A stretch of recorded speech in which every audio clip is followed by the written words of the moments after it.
오늘 이 말씀은 참 우리가 잘 아는 말씀이죠. 예수님께서 처음으로 이제 제자들을 부르시는 장면입니다. 오늘 말씀에 우리가 보았지만 예수님께서 갈릴리 바닷가를 걸어가시다가 처음에 누구를 보십니까? 베드로와 안드레라는 형제를 보게 되셨죠. 이들은 직업이 어부였습니다. 예수님께서는 그물을 던지고 있던 그들에게 다가가셔서 대뜸 이렇게 말씀하십니다. 19절에 나를 따라오너라 너희를 사람을 낚는 어부로 삼겠다. 예수의 말씀을 들은 이 베드로 안드레 형제가 어떻게 반응합니까? 무언가 홀리기라도 한 듯이 그물을 내려놓고 예수님을 따라갔습니다. 그리고 또 얼마를 지나다가 누굴 만나요? 야고보, 요한 형제를 만나시죠.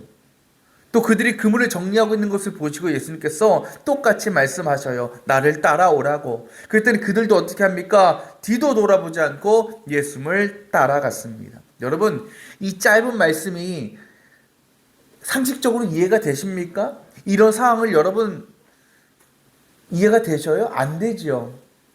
당시 사람들은요, 직업을 대를 이어서 했어요. 지금도 그런 분들이 많죠. 특히 이 베드로 또 안드레, 야고보, 요한도 어부라는 직업을 이 사람들이 딱 처음 가진 게 아니라 대대로부터 내려오는 가업을 이어받는 겁니다. 그러니까 그건 어떤 의미냐면 이들은 이 어부라는 직업에 대해서 굉장히 큰 책임감을 갖고 있었다라는 겁니다. 자부심을 갖고 있었다라는 거죠. 또 평생을 어부로 살았기 때문에 또 그 일에 대해서 프로 정신, 그죠? 전문가적인 마인드도 갖고 있는 거예요. 그러니까 이 일을 쉽게 포기하고 내려놓을 수 없다라는 겁니다. 만약에 이들이 그 어부의 일을 그만두게 된다면 자기들만 문제가 나오면 그건 그만이야. 별로 그 의미가 없어. 근데 누구까지? 부모님을 모시는 사람에게는 부모님, 또 자식이 있는 사람에게는 자식들까지도 큰 영향을 끼칠 수 있는 일이라는 거예요. 그렇죠? 그런데 오늘 말씀에 이 네 사람은 예수님 말씀 한마디에 그 가업을 포기하고 부모를 포기하고 자식을 포기하고 예수를 따라가겠다고 나선 거죠. 지금도 성경 보니까요, 야고보와 요한은 거기에 누구와 같이 있어요? 아버지하고 같이 있었어요. 아버지하고 함께 그물을 깃고 있었습니다. 근데 아버지가 있는데도 예수를 따라간 거예요. 여러분 그 상황 한번 생각해 보세요. 여러분의 자식이 누군가 와가지고 나를 따라와라 쫓아가 그냥 보겠습니까 여러분?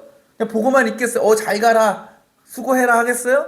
바지끄댕이 붙잡고 어딜 가냐고 가면 안 된다고 붙들지 않겠습니까?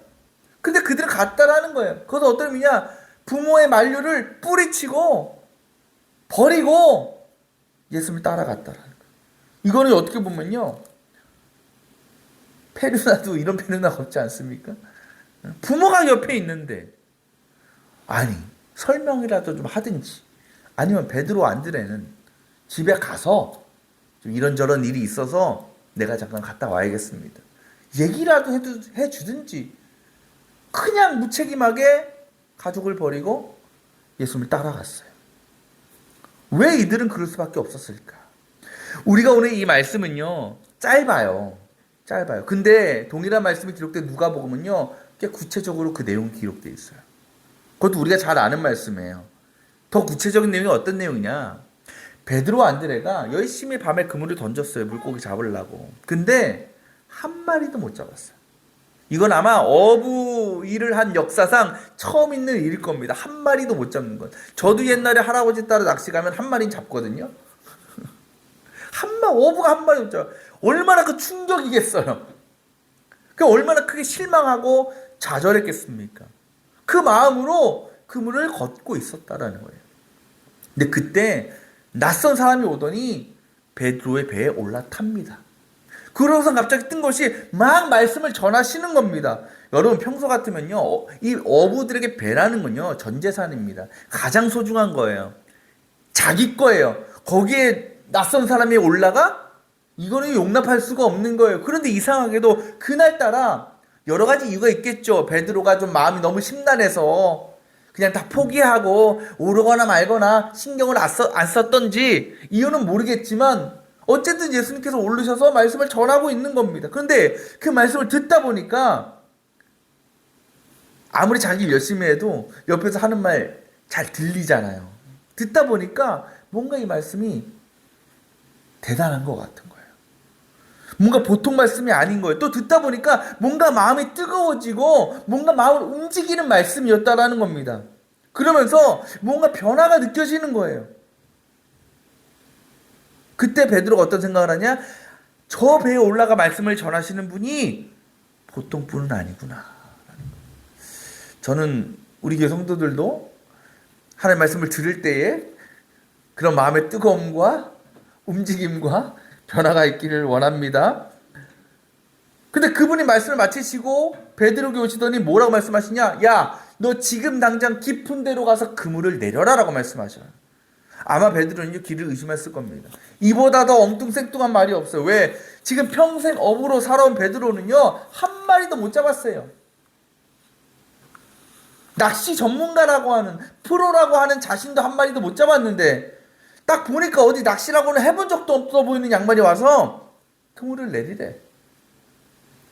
이거는 들을 가치가 없는 말이잖아요. 무시해도 됩니다. 그런데요, 그때 베드로의 대답이 걸작입니다. 그 누가복음 말씀 뭐라고 기록되어 있냐면 선생님의 말씀을 따라서 그물을 내리겠습니다. 이건요, 지난 밤의 일을 생각하면 말도 안 되는 일이고 오히려 분노할 만한 말씀입니다. 그런데도 베드로는 그 말씀대로 하겠다라고 한 거예요. 그랬더니 어떤 일이 일어납니까? 그물이 찢어질 만큼 자신이 혼자 도저히 끌어올릴 수 없을 만큼의 엄청난 고기가 그물에 걸려 올라왔다라는 거죠. 베드로는 예수님의 기적을 체험한 겁니다. 주님의 놀라운 능력 앞에 베드로는 완전히 사로잡히게 된 겁니다. 그때 베드로가 주 앞에 이렇게 고백합니다. 주님, 나에게서 떠나주십시오. 나는 죄인입니다. 베드로는 그 기적 앞에서 뭘 고백하고 있냐면 주님, 저는 죄인이라고 고백하고 있는 거예요. 베드로는요, 지금 그 주님의 큰 권능 앞에서 깊은 두려움을 얻게 됩니다. 그러면서 정말 저 예수라는 분한테 나는 아무 자격이 없고 아무 능력이 없는 존재라는 것에 압도되어 버린 겁니다. 그럼 베드로에게 주님 말씀하십니다. 오늘 말씀에 나오지만 두려워하지 말아라. 이제부터 너는 사람을 낚을 것이다. 베드로의 예수님의 기적을 경험한 베드로, 말씀의 능력을 경험한 베드로는요, 그 주님의 명령에, 주님의 말씀에 따라가지 않을 수 없었어요. 또 그 모습을 옆에서 지켜보던 안드레와 야고보와 요한도 마찬가지였다라는 겁니다. 그러니까 여러분, 베드로가 순종해서 예수님을 따라간 거는 베드로에게는요, 무모한 일도 아니었고 이기적인 일도 아니었어요. 물론 세상 사람들이 볼 때는, 모르는 사람이 볼 때는 정신 나간 짓이죠. 비난받고 손가락질 받을 일입니다. 하지만 베드로에게는 아니었어요. 왜? 주님의 그 신성함 앞에, 능력 앞에 내가 아무 자격 없는 존재이고 죄인이라는 것을 깨달았을 때 베드로는 더 이상 그 자리에 있을 수가 없었던 겁니다. 더 이상 고기 잡는 일에 내 인생을 허비할 수가 없었던 겁니다. 그는요, 내가 지금 만난 주님을, 또 내가 경험한 놀라운 그 일들을, 그리고 인간이 얼마나 연약한 존재인지를 다른 이들에게 전해야만 했다라는 겁니다. 주님을 따라갈 수밖에 없었다라는 거죠.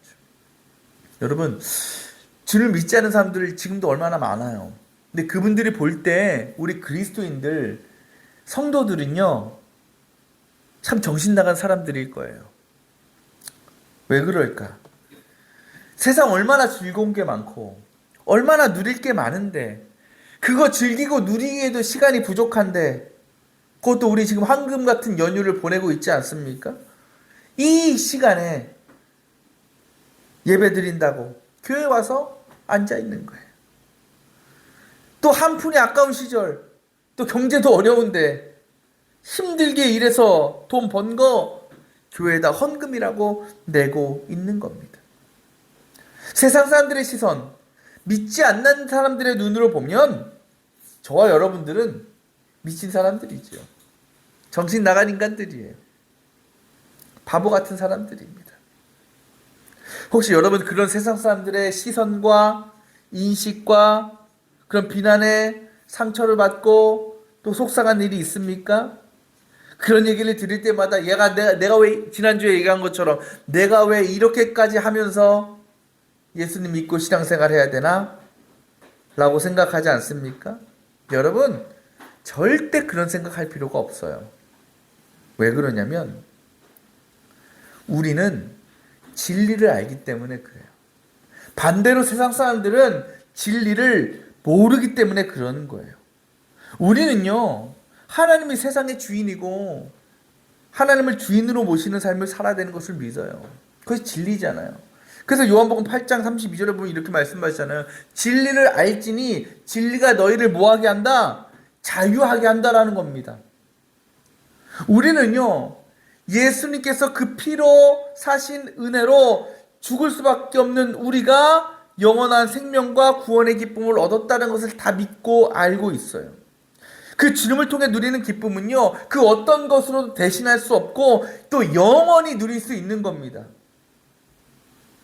그 진리를 우리가 깨닫게 되면 우리는요, 그 자유한다는 게 어떤 의미냐? 더 이상 세상의 시선과 세상의 비난과 세상의 손가락질로부터 전혀 흔들리지 않는 삶을 살아간다는 거예요.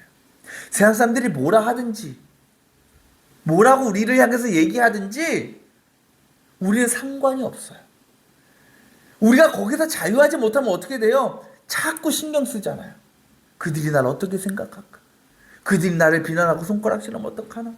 그게 뭐에 영향을 미쳐요? 신앙에 영향을 미칠 수밖에 없어요. 하지만 우리가 그 진리를 붙든다면, 우리가 믿음 안에 살 수 있다면요, 세상이 뭐라 하든지, 세상이 어떻게 보든지 이게 하나님을 위한 일이고 하나님의 기쁨을 일하는 확신이 우리에게 있다면 그로부터 자유함을 누리고 하나님을 더 크게 섬기고 헌신할 수 있는 우리의 삶으로 변화된다라는 겁니다. 비록 우리가 우리의 시간을 내어놓고 우리의 물질을 내어놓고 있지만 그건요, 희생이 아니에요. 포기가 아니에요. 그것은요, 우리의 주인 되신 하나님을 향한 마땅한 감사의 표현이라는 겁니다. 여러분 가운데 하나님 앞에 헌신하거나 물질을 드리면서 아이고 이게 아까워 죽겠나 라고 드리시는 분 없을 겁니다. 당연한 것으로 드리잖아요. 마땅한 것으로 드리잖아요. 하지만 우리가 당연하다고 생각하는 것, 마땅하다고 생각하는 것을 세상 사람들은 모른다는 거예요. 하나님께서 주시는 은혜와 능력을 깨닫지 못하는 거예요. 그러니까 우리를 보며 비난하고 손가락질할 수밖에 없는 거잖아요.